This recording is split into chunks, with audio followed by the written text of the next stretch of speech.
Apple's biggest design upgrade for the iPhone 18 Pro is shaving a few millimeters off a pill-shaped cutout. That's it. That's the headline feature.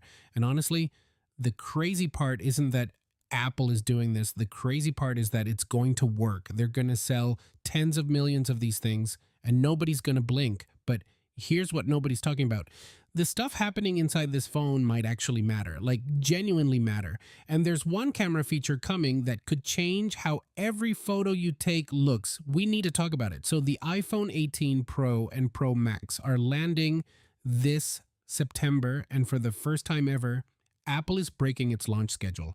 The Pro models and the new foldable iPhone launch in fall 2026, but the regular iPhone 18 and 18e won't arrive until spring 2027, which means if you want a new iPhone this fall, you're choosing between the iPhone 18 Pro, the Pro Max, the iPhone Air, or the iPhone Fold, all starting at $999 or more.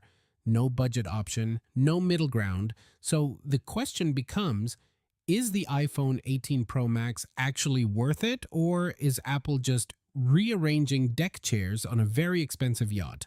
I've been digging through every leak, every supply chain report, every teardown rumor for the past 2 months, and I came in skeptical, but I left conflicted. Here's why.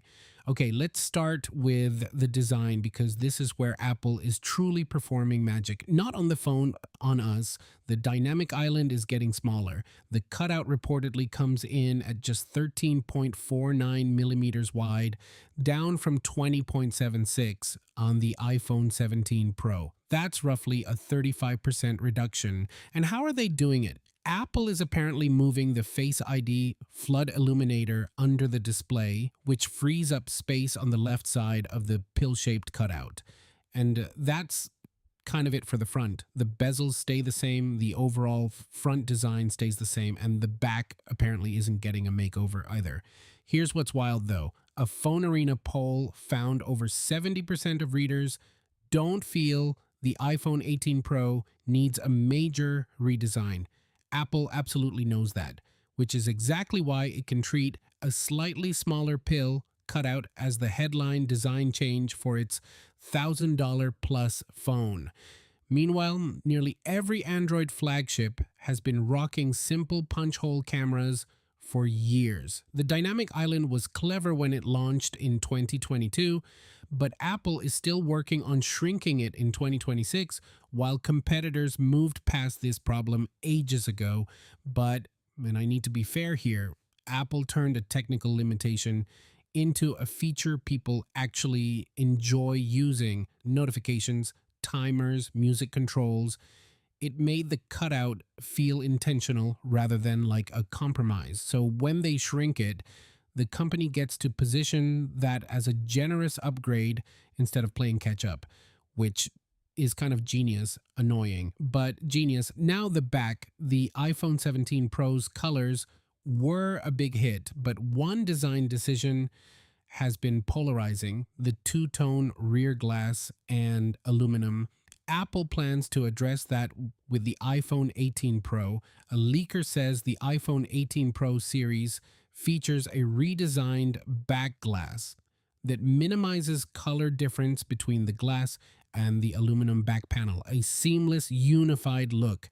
The iPhone 18 Pro Max may drop the controversial two-tone back seen on the iPhone 17 Pro Max in favor of a more unified rear appearance. That's a welcome fix. And the colors, Apple is said to have tested 3 new colors: coffee brown, purple, and burgundy. No black option this time around, which, okay, not having black on a Pro phone is a choice, a bold one. Oh, and the thickness, the iPhone 18 Pro Max will be 8.8 millimeters thick. For context, iPhone 17 Pro Max is 8.75 and iPhone 16 Pro Max is 8.25. So it's getting thicker. Again, Apple is prioritizing endurance and functionality over slimness, which honestly, I respect. Okay, now here's where things actually get interesting, because the stuff you can't see is where Apple went hard. Apple is expected to equip the iPhone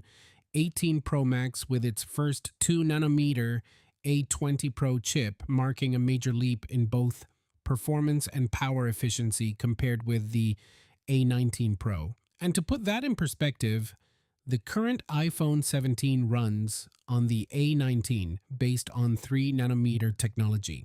Early estimates point to around a 15% boost in raw performance, along with roughly 30% lower power consumption. Smaller transistors mean less heat and better efficiency. 30% lower power consumption. That's not a spec sheet flex. That's I forgot to charge last night and I'm still fine at lunch energy, literally. The chip is also rumored to use wafer level multi chip module packaging, improving thermal management and sustained performance, particularly for demanding workloads like photography and on device AI. Now, remember when I said there's one feature that could change how every photo looks? That's next. And yeah, it's a big deal. So, for the first time ever on an iPhone, the main camera is getting a variable aperture. And I need to explain why this actually matters because most people hear variable aperture and their eyes glaze over. Every camera lens has an aperture, the opening that lets light in. On every iPhone ever made, that opening is fixed. You get one setting and the software tries to compensate for the rest. Apple has never used a variable aperture on an iPhone camera before. The main cameras on all of the iPhone 14 Pro through iPhone 17 Pro models have a fixed aperture of f1.78 and the lens is always fully open. That changes now. The two iPhone Pro models will feature a mechanical variable aperture system. The aperture will dynamically adjust its opening diameter to control how much light enters the sensor, enabling more granular control over exposure and depth of field effects. In plain English, in dark environments, the aperture opens wide to soak up more light. In bright environments, it closes down to prevent that washed out look you sometimes get at the beach. And for portraits, you get real depth of field control, not computational fake blur, actual optical background separation. Now, here's the fun footnote. Samsung brought a variable aperture camera to its Galaxy S9 and Galaxy S10 back in 2018 and 2019, but due to increased thickness and high price, it dropped the feature in 2020. So Apple is 6 years late to a party Samsung already left.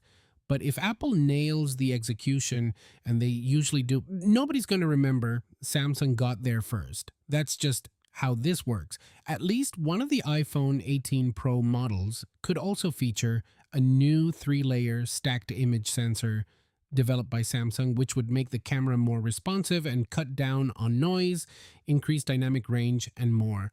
The main and telephoto lenses could feature a larger aperture, allowing for more light in poor conditions. A wider aperture would mean less noise, improved shutter speed, and better background separation. Would you trade a new design for a camera system that actually takes meaningfully better photos? Because that's the trade Apple is making this year. The iPhone 18 Pro Max is rumored at 5,100 to 5,200 milliamp hours for international models. This marks Apple's largest battery ever, up from the iPhone 17 Pro Max's roughly 5,088. Now, by itself, that's not a huge jump in raw capacity, but combine it with the 2 nanometer chip's efficiency gains and you get something interesting. The A20 Pro is rumored to deliver 15 to 30% better power efficiency. Combined with Apple's first in-house C25G modem, this could translate to dramatically longer runtime, potentially 1.5 to 2 days of heavy use for many owners. And speaking of that modem, Apple's next generation C2 modem chip is expected to be more capable than the current C1 and C1X. The C2 could feature millimeter wave 5G connectivity. But here's the part that genuinely surprised me.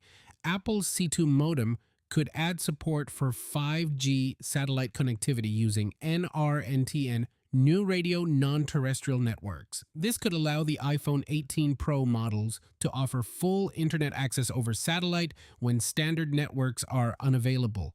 Full internet over satellite on your phone.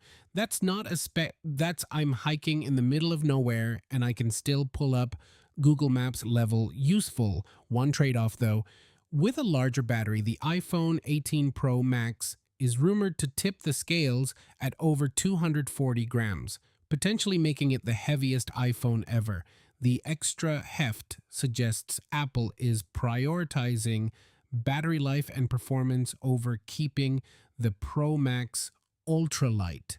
It's like when you order the bigger burrito, you know it's going to be heavy, you know it might be too much, you order it anyway. That's the Pro Max energy.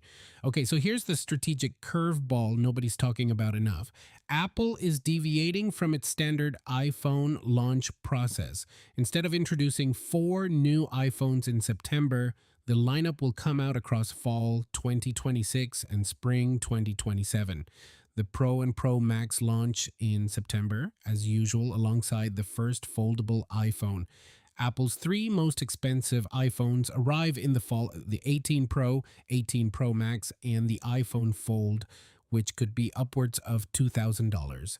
After the fall launch, Apple introduces the standard iPhone 18, the iPhone 18e, and possibly a second-gen iPhone Air in spring 2027. If you typically buy a standard iPhone model, you won't be able to get a new one in the fall.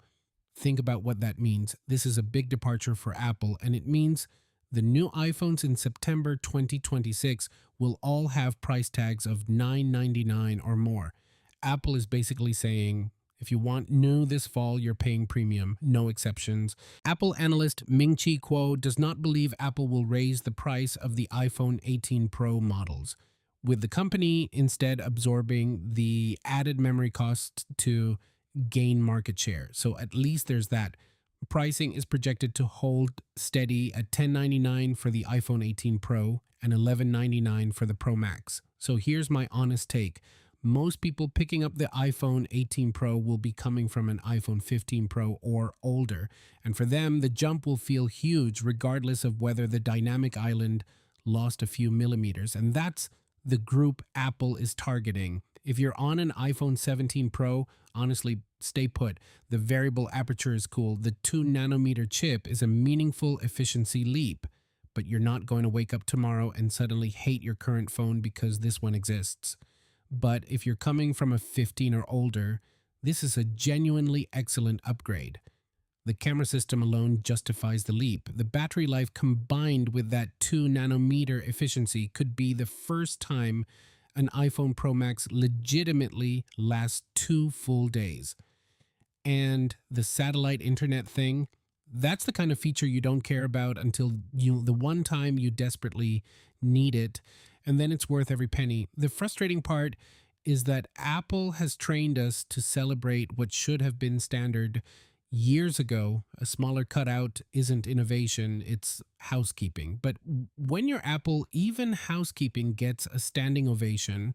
I'm curious though, are you actually upgrading this fall? Or are you waiting to see what the iPhone Fold looks like before you decide? Let me know, because I have a feeling that foldable is going to shake things up way more than anyone expects. And I'm testing it the second it drops. Remember that burrito? Yeah, the Pro Max is the burrito. You already know you're ordering it. See you next video. Peace.